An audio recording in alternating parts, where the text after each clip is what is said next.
2023년 2월 26일 오후 담임 목사님 사택 이사 예배를 한 내용을 다시 한번 요약하겠습니다. 시작 기도는 이와 같습니다. 주님, 사랑하는 담임 목사님의 새로운 복음 자리에 와서 예배합니다.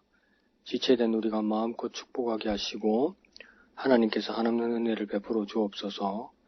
예수님 이름으로 기도합니다. 아멘. 찬송은 204장 주의 말씀 듣고서 준행하는 자는 잘 짓고 잘 짓세 우리 집 잘 짓세 반세반석 위에다 우리 집 잘 짓세 찬송하였습니다. 본문은 마태복음 7장 24절에서 27절까지 그러므로 누구든지 나의 이 말을 듣고 행하는 자는 그 집을 반석 위에 지은 지혜로운 사람 같으리니 비가 내리고 창수가 나고 바람이 불어 그 집에 부딪히되 무너지지 아니하나니 이는 주초를 반석 위에 놓은 가닥이요 나의 이 말을 듣고 행하지 아니하는 자는 그 집을 모래 위에 지은 어리석은 사람 같으리니 비가 내리고 창수가 나고 바람이 불어 그 집에 부딪히며 무너져 그 무너짐이 심하니라. 아멘. 독일의 실존주의 철학자 하이데거는 아주 의미심장한 말을 했는데요. 그것은 언어는 존재의 집이다 이런 말을 했습니다. 제가 20여 년 전에 철학과에서 공부하면서 본 글인데 하이데거의 내용을 이렇게 요약해야 되는 어떤 숙제가 있었습니다. 발표를 위해서. 정리를 했는데 솔직히 무슨 말인지 알 듯 모를 듯 사실은 무슨 말인지 잘 이해하지 못했습니다. 그래서 오늘 다시 보아도 이렇게 좀 어렵긴 한데요.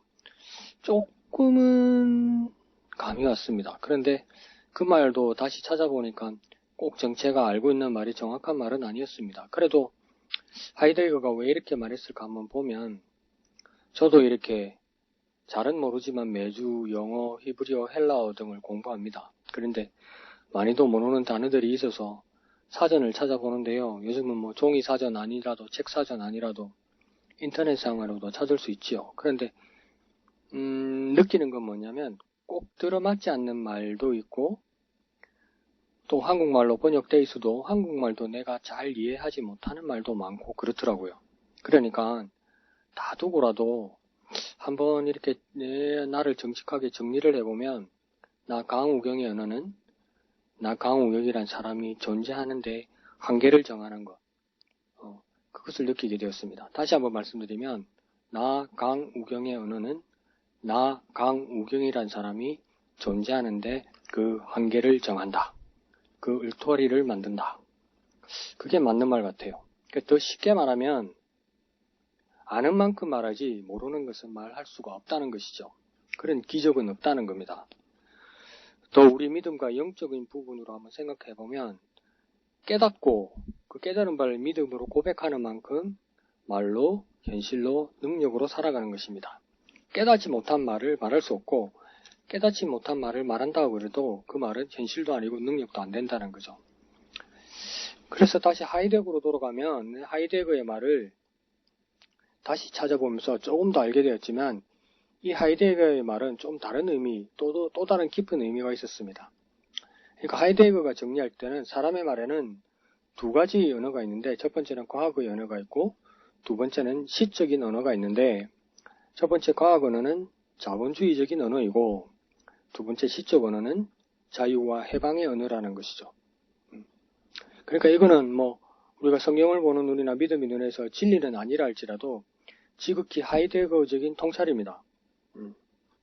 우리가 극단적으로 한번 둘을 분리해서 생각해보면 우리가 가지고 있는 말에는 세상의 언어가 있고 영적인 언어가 있다고 말할 수 있겠죠. 그리고 또 이 과학적인 언어라는 것이 현실적인 언어고 대가를 치는 언어라고 하이데거는 보았겠죠. 그리고 시적인 언어라는 것은 뭡니까? 그 한계와 울타리를 넘어가는 어떤 신비로운 언어를, 형이상학적인 언어를 말하는 것일 수도 있습니다. 이걸 다 차치하고 나서라도 오늘 목사님과 사모님의 사택, 집을 알고 보면 두 가지의 모양이 있을 수 있습니다. 첫 번째는 외형적인 집이고 또 두 번째는 내부적으로 가정이라는 것이 같이 있게 됩니다. 그래서 외형적인 집이라면 아파트이고 전망이 있고 냉난방이 되고 부엌도 있고 거실, 침실 등이 있지요. 그렇게 시설들이 구비된 집을 말할 수 있습니다. 그리고 두 번째로는 내부적으로 가정이라 말할 때는 가정에는 가족들이 있고요. 삶이 있고 미래와 안식과 그 휴식과 행복을 갈망하고 설계하고 실현해 나갈 수 있는 곳이 가정이 될 것입니다. 그러니까 마치 영어로 집은 하우스라고 부를 수 있고 가정은 홈이라고 부를 수도 있겠죠. 그 홈에는 또 패밀리가 있다고 말할 수 있을까요? 그건 조금 더 생각해 볼 일입니다. 그러니까 모쪼록 목사님과 사모님이 이곳 사택에서 이 집에서 가정에서 몸도 마음도 조금은 편안하게 그리고 위로를 받는 자리가 되었으면 참 좋겠습니다. 그리고 어차피 이곳은 임대 아파트이니까 집주인은 목사님과 사모님이 아니고 LH나 국가입니다. 그러니까 목사님이 입주해서 살고 있지만 목사님이 주인은 아니지요. 또 국가나 LH가 주인이기 이전에 이 가정의 또 주인은 하나님이시기도 합니다. 그러니 우리가 소원하기는 꼭 주님께서 주인으로 책임감을 가지시고 목사님과 사모님의 이 집과 가정을 지키시고 보호하시고 인도해 주시기를 간절히 바랍니다. 또 하나님께서 고쳐주시고 치료해 주시고 함께하여 주시기를 간절히 구하고 또 축복합니다. 오늘 본문에서 본 것처럼 예수님의 말씀이 이곳에 있어 듣고 행하고 순종할 때 반석같이 흔들리지 않는 집이 되기를 간절히 기원합니다.